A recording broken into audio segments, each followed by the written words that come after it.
ससुराल में भूचाल। ये कहानी है कमलेश निवास की, जहां कमलेश अपने परिवार के साथ रहता था। परिवार में पत्नी स्वाति, एक बेटी नायरा, 2 बेटे और बहुएं थीं। एक भरा पूरा खुशहाल परिवार। पैसे की भी कोई कमी नहीं थी, होती भी कैसे, घर के ज़्यादातर लोग तो वर्किंग थे। पर अच्छा, पर क्या, आपको कमलेश निवास ही ले चलते हैं। सुबह के 7 बजे हैं। मेरी वो हैंडलूम साड़ी कहाँ चली गई? कमलेश जी देखिए ना। ओ गॉड, आज 10 बजे की डिलीवरी है उसकी। Oh no. अरे यहीं होगी विभा, कहाँ जाएगी? तुम्हें 10 बजे डिलीवरी देनी है ना, पर मुझे तो 8 बजे निकलना है। प्लीज़ मेरी वॉच देखो ना, कहाँ है, मिल ही नहीं रही। यह कमलाना किसी काम की नहीं है। कितनी बार समझाया तुझे कि जब रात को नाश्ते की रोटी बनाकर रख तो उसे कपड़े में ढक दिया कर। सारी रोटियां सूख गई है, अब हम इसे टिफिन में कैसे लेकर जाएंगे? और दूसरा, ये घड़ी का कांटा भागते ही जा रहा है। अरे छोड़ो, जो है वही पैक कर देती हूँ।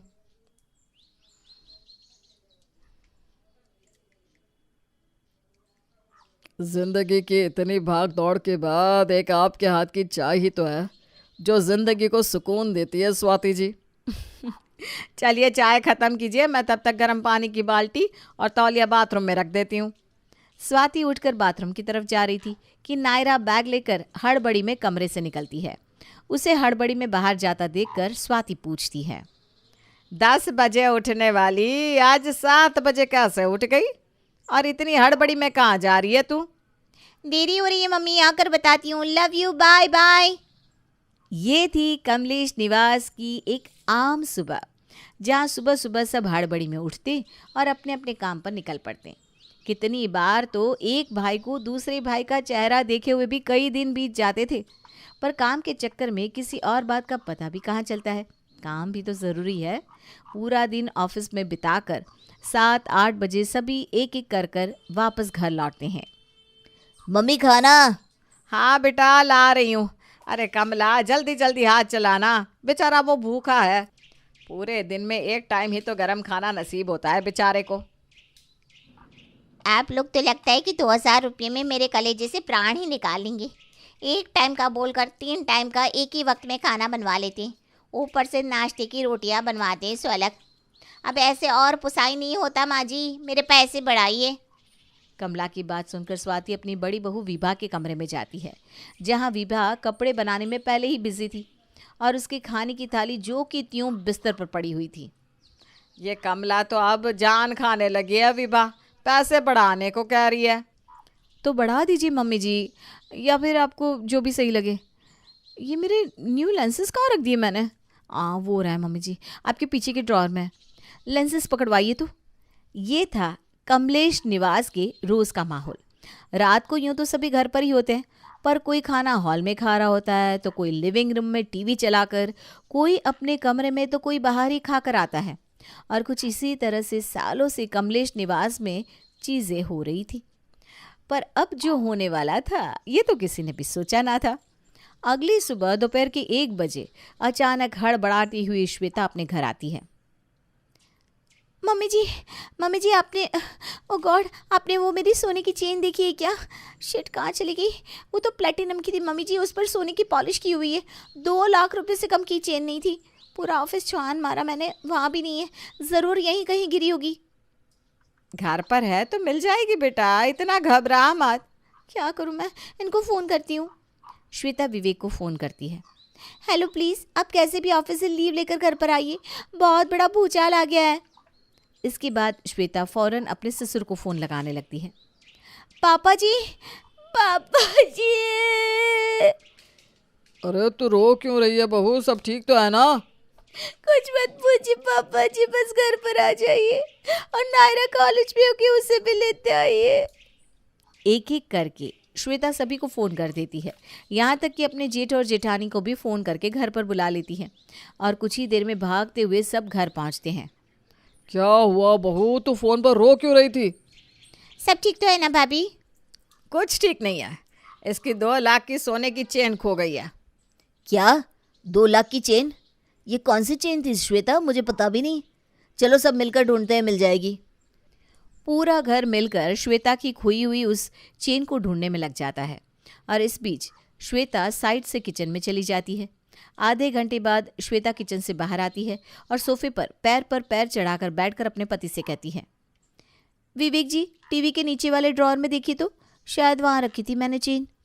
विवेक जैसे ही उस ड्रॉअर को खोलकर चेन बाहर निकालता है तो नायरा कहती है, नहीं भैया, वो चेन नहीं है, ये तो 200 वाली है, आर्टिफिशियल ज्वेलरी वाली, जो कि मैं भाभी के लिए लेकर आई थी। और इसी चेन की बात कर रही थी मैं, यही तो खो गई थी, थैंक गॉड मिल गई। अरे तू पागल हो गई है क्या बहू? सुबह से सारा घर सर पर उठाकर रखा है इस 200 की चेन के लिए। पता भी है तुझे मैं कितना घबरा गया था। चलती हुई दुकान बढ़ाकर आया हूँ तेरे लिए। 200 रुपए की चेन के लिए इतना ड्रामा? ये ले 200 मैं तुझे देता हूँ। ये सब क्या है स्वाति? इतना टाइम वेस्ट किया तुमने। अब तक तो मैं एक साड़ी में फॉल भी लगा लेती। इन सभी के सवालों का श्वेता के पास कोई जवाब नहीं था। वो किचन में जाकर अंदर से 2 बॉल में पूरियां और आलू दम की सब्जी लाकर डाइनिंग टेबल पर सजाना शुरू कर देती है। अब इतना ड्रामा हो ही गया है, अब आप लोग ब्रेक ले लीजिए, कितने दिनों बाद गरम खाने को मिलेगा वो भी दोपहर के टाइम पर। उसके बाद जिसे मुझसे जो भी शिकायत है एक एक कर कर कह दीजिएगा, मैं सुन लूँगी। किसी को कुछ समझ में नहीं आता। सभी एक साथ डाइनिंग टेबल पर मुंह फुलाए बैठ जाते हैं। श्वेता सभी के प्लेट्स में पूरियां परोस रही थी कि पूरियां देखते ही कमलेश कहता है, संतोष और विवेक जब छोटे थे ना तो ऐसी ही पूरियां बनाती थी आप स्वाति जी। कब बच्चे बड़े हो गए पता ही नहीं चला ना। हाँ मम्मी, कितना मज़ा आता था। और भाभी, फैमिली प्लानिंग की क्या सोची है आपने? वैसे ही कुछ दिनों से ना मेरी तबीयत कुछ ठीक नहीं लग रही है। शायद मुझे। व्हाट? ओह माय गॉड, सच्ची विभा? तुझे ऐसा महसूस हो रहा था तो तूने हमें बताया क्यों नहीं बहू? अरे मुझे लगा जब हम सब एक साथ होंगे तब मैं इस बारे में बात करूंगी, पर ऐसा हो ही नहीं पा रहा था मम्मी जी। कहाँ इस घर में कोई किसी को कोई बात बता पाता है मम्मी। कल मेरा प्रमोशन होने वाला है, किसी को खबर भी है?